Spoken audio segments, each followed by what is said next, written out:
Act 1, Scene 11. Elm's Lair. Roderick stumbles in next to a place where a tiny trickle of water flows. "O maiden! Fair maiden! I can hear thee no longer! And there are no signs of ogres or witches or bears! Oh my! I hope this doesn't ruin my 0% maiden fatality record." "Ugh! My hair's on fire! It took so long to get this long! Somebody help me!" "There you have it! I'm coming, fair maiden! I shall lay waste to him that scorcheth thy luscious locks!" Roderick runs toward the maiden's voice, but it stops when Elm enters. "Hello, Sir Roddy. The really gross. Welcome to my lair." It's actually the really great. You can just say, "I know what I said." "Though I suppose I should thank you for wandering right into my lair. Makes things a lot easier." You must be the wizard the maiden was talking about. It is no use, foul enchanter. I have the power of the prophecy on my side. It is my destiny to defeat you." "Oh, I don't think so. Let me ask my friends." Elm whistles, and Wormtoe jumps out with a band of monsters. Wormtoe, in the maiden's voice. "You called, oh great master?" You're not a maiden. Are you?" "No, but you're a strong, handsome knight who's here to save me, right?" You're not what I signed up for." "Of course not, you buffoon. We tricked you, and now you won't be causing any more trouble when we roll out the master plan. Get him, boys!" The monsters move to capture Roderick, but Roderick holds up a hand. "I invoke Section 2, Subsection 15, Paragraph A of the Villain's Comprehensive Handbook." The monsters stop. "What?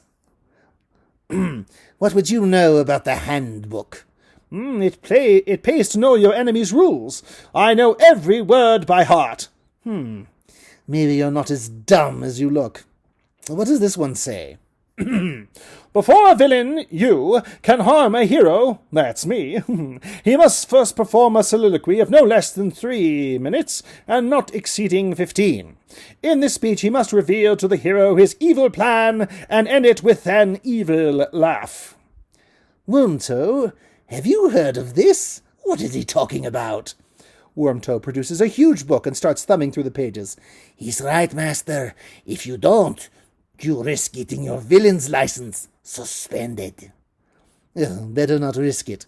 "Fine then, hero. Sit back and enjoy. Not that you'll be able to do anything about it." Song, Sinister Soliloquy.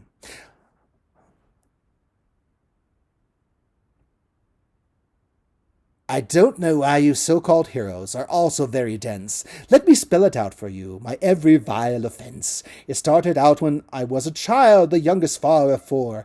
I craved every ounce of attention, and gasped and whined for more. My parents spoiled me, and left me in turn to wander and play on my own. And year after year they carelessly hurt, and turned my poor child heart to stone. So you were spoiled as a kid. So was I.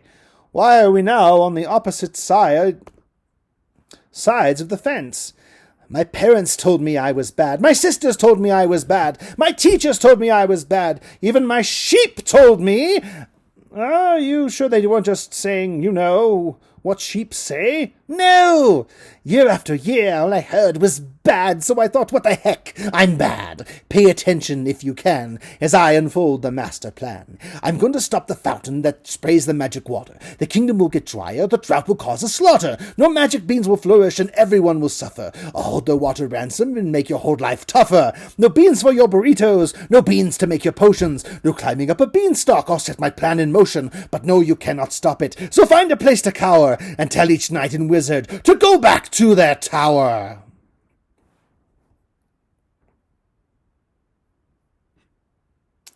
During the song, Roderick paces back and forth, scratching his head and assuming various thinking poses. The monsters bar his escape. "There, I believe that little number more than fulfills the requirement."